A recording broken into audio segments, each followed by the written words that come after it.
Eddie Rester here. This month we are talking about boundaries in our worship series.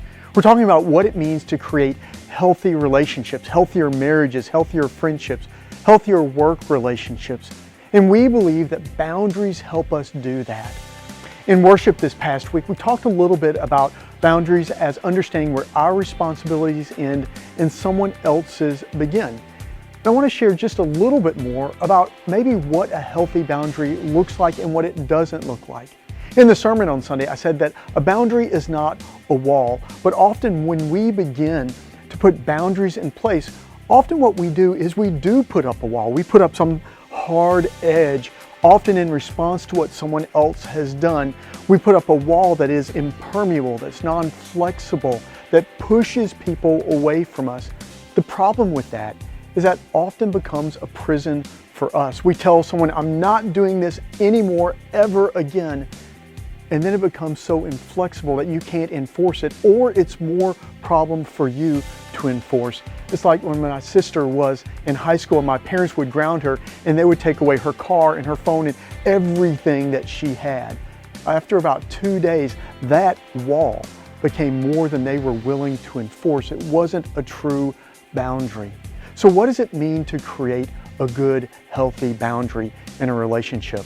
One of my friends named Pat Ward likes to talk about it as a cell wall. He says, think back to your 7th grade science class when they taught you about a cell and a cell wall. A cell wall is permeable. It allows things to pass through back and forth. It works with the situation at hand and as it changes. That's what a cell wall does. It allows the good in and keeps the bad out, and that's what a good boundary does. So let's think about a couple of examples. Think about your boss for just a second. If your boss is constantly calling you after hours, demanding things from you after work hours, and it's really causing friction at work and slowing your desire to do the work, maybe it's time to set up a boundary. To say simply, I value your thoughts after work hours, but I also value my time with my family or my time on my own. If it's an emergency and you communicate that it's an emergency, I'll respond as quickly as I can. But if it's not an emergency, we'll talk about it the next day. That's a healthy boundary that allows for some flexibility there in the relationship. Or how about this at home? This may happen to many of you. You go in your kids' room, clothes everywhere on the floor, and often you're reduced to trying to figure out what's dirty, what's clean, so that you can wash the clothes. You need a healthier boundary that defines your relationship and your child's relationship. So what if you said this? I'm going to wash whatever you bring to the laundry room. And then you stayed with that boundary.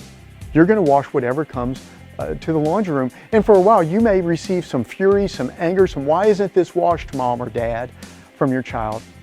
But eventually, you're washing what's in the laundry room, you're tending to your responsibility, and you're teaching them to carry their load, to tend to their responsibility. Those are some easy examples, but I hope they begin to give you some insight how you can set a boundary that's a permeable boundary that allows for conversation and flexibility, allows for growth and change, and isn't a divisive wall.